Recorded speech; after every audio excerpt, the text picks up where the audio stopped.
Friends, మీరు ఇలాంటి latest వీడియోలు అందరికన్నా ముందు మీరు చూడాలంటే నా వీడియోకి క్రింద కనిపించేటటువంటి రెడ్ కలర్ సబ్స్క్రైబ్ బటన్ మీద క్లిక్ చేయండి.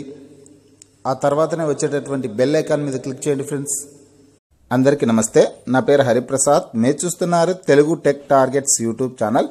ఫ్రెండ్స్, ఆంధ్రప్రదేశ్ రాష్ట్రంలో డిఎస్సి ఉద్యోగాలకు దరఖాస్తు చేసుకున్నటువంటి అభ్యర్థులందరికీ ఒక మంచి శుభవార్త.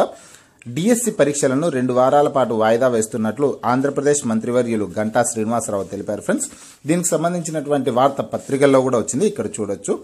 డిఎస్సి 2 వారాలు వాయిదా. మంత్రి గంటా ప్రకటన. డిఎస్సి పరీక్షలను 2 వారాల పాటు వాయిదా వేస్తున్నట్లు మంత్రి గంటా శ్రీనివాసరావు ప్రకటించారు. డిఎస్సి ప్రకటనకు పరీక్షకు మధ్య సమయం తక్కువగా ఉన్నందున చదువుకునేందుకు సమయం కావాలంటూ అభ్యర్థుల నుంచి వచ్చిన వినతుల మేరకు ఈ నిర్ణయం తీసుకున్నట్లు మంగళవారం రాత్రి ఈనాడుకు తెలిపారు. అభ్యర్థుల వినతిపై ముఖ్యమంత్రి చంద్రబాబుతో చర్చించి ఈ నిర్ణయం తీసుకున్నట్లు చెప్పారు. మొదట ప్రకటించిన షెడ్యూల్ ప్రకారం పరీక్షలు డిసెంబర్ 6వ తేదీ నుంచి ప్రారంభం కావాల్సి ఉంది. కొత్త పరీక్షల షెడ్యూల్ను బుధవారం ప్రకటించే అవకాశం ఉంది.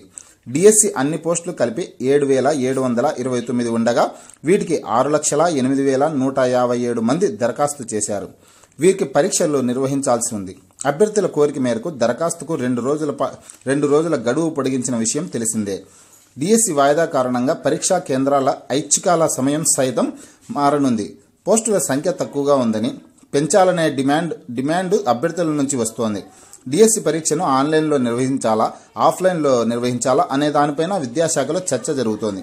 ఇది ఫ్రెండ్స్, ఆంధ్రప్రదేశ్ రాష్ట్రంలోని డిఎస్సి ఉద్యోగాలకు సంబంధించినటువంటి లేటెస్ట్ అప్డేట్.